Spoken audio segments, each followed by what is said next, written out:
शारीरिक स्पर्श का हम सभी के लाइफ में बहुत इम्पोर्टेंस है।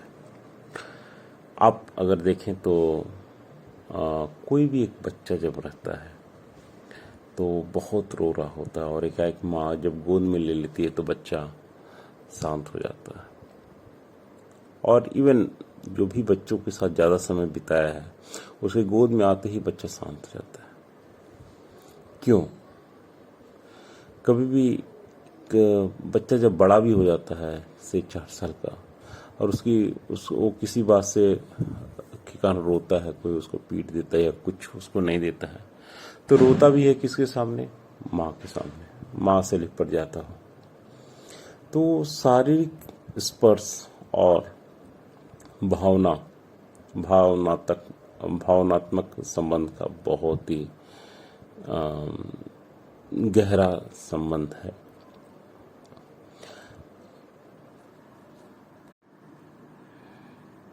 आप ये बात भी देखे होंगे कि एक बच्चे को जनरली जो फिजिकल टच होता है उसके कारण उसका जो मानसिक विकास जो होता है बहुत ही अच्छा होता है।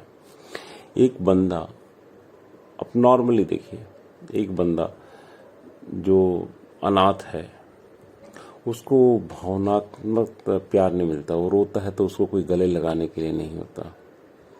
जैसा कि मैं पहले भी बोला था कि प्रेम के लिए आदमी, लड़का या लड़की नहीं, आदमी किसी से भी दोस्ती कर सकता है। वो शायद गुंडा हो, अच्छा हो, किसी से भी, धोखेबाज हो, चालबाज हो, बहुत गंदा आदमी हो, लेकिन प्रेम के लिए आदमी किससे जुड़ सकता है। और इसीलिए ऐसा होता है कि जब अनाथ बच्चे जनरली बाद में जाके गुंडे बन जाते हैं, बहुत बहुत ज़्यादा। क्यों? क्योंकि उनको कोई गाइडेंस करने वाला नहीं। ये तो बात एक तरह से सही है कि गाइडेंस करने वाला नहीं है, लेकिन इससे भी ज़्यादा इम्पोर्टेंट ये उसको प्रेम नहीं मिलता है। और उसको जिससे भी प्रेम मिलता है गुंडों से ही मिल जाता है तो उससे संबंध बना लेता है। वैसे एक लड़के के लिए भी प्रेम का उतना ही इम्पोर्टेंट। और एक जब पति पत्नी एक दूसरे के रिलेशन में आते हैं तो वहाँ भी शारीरिक स्पर्श का बहुत ही ज़्यादा महत्व है। अगर आप जब एक लड़की रोती है तो चाहती है कि वो किसी कंधे पे अपना सर रख कर रोए। एक लड़का इस तरह मान लीजिए कि किसी को हम सब बात से कुछ इंकरेज करना चाहते हैं किसी बात पर तो हम पीठ को सहलाते हैं, थपथपाते हैं। इससे उनका मोटिवेशन बढ़ जाता है ऑटोमेटिकली। क्योंकि ये शारीरिक स्पर्श। अब शारीरिक स्पर्श भी जो है वो सबके लिए डिफरेंट महत्व रखता है। तो ये ज़्यादा ज़रूरी है कि हमें अंडरस्टैंड भी करना पड़ेगा कि किसके लिए शारीरिक महत्व है। अगर एक अनजान लड़का एक अनजान लड़की को शारीरिक स्पर्श देने की कोशिश करता है तो इसको गलत भी देखा जाता है वहाँ। तो कुल मिला के ये बात हुई कि शारीरिक स्पर्श को हमें बहुत ही ज़्यादा इम्पोर्टेंस देना चाहिए। इतना ही नहीं, जैसे कि हमारे घर में भी भारतीय रीति रिवाज में पैर छूने की है। जब हम पैर छूते हैं किसी का तो सामने वाले को रियल फील होता है कि मुझे इज्जत मिली है, और सामने वाले को जो इज्जत दे रहा है उसको भी रियली फील होता है कि वो उसे इज्जत देता है। तो पैर छूना, हाथ मिलाना या गले लगना, ये सब भावनात्मक प्यार का निशानी है और ऐसे ही हम प्यार दे सकते हैं। जैसे ही शारीरिक स्पर्श संबंध को बना सकता है, वैसे ही शारीरिक स्पर्श संबंध को हटा भी सकता है। जैसे किसी को थप्पड़ मार देना या किसी को पीछे धकेल देना, तो ये सब जो है ये हर्ट करता है। कभी कभी आप किसी से हाथ नहीं मिलाते हैं तो भी उसके भावना को हर्ट करता है।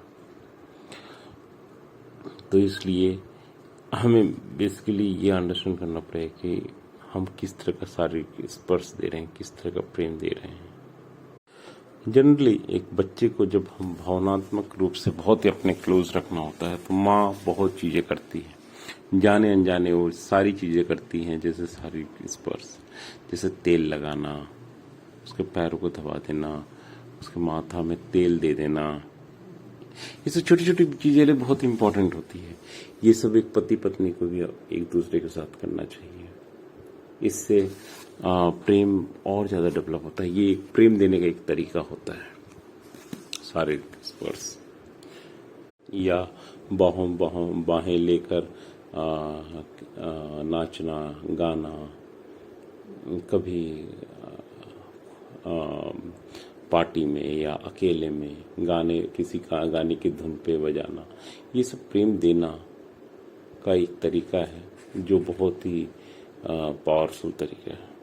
जनरली एक पति पत्नी जब तक गर्लफ्रेंड बॉयफ्रेंड रहते हैं तो ये प्रेम से बातें करना, हाथों में हाथ लेना या गले लगना, ये सारी बातें बहुत अच्छी आम हो जाती है। लेकिन यही चीज़ जब शादी के बाद थोड़ा सा वो लोग दूरियां बढ़ जाती हैं क्योंकि समय नहीं रहता, ये सब एक्सक्यूज रहता है। लेकिन पॉइंट ये है कि जिनके लिए इन चीज़ों का बहुत महत्व है उनके लिए ये सब करना चाहिए।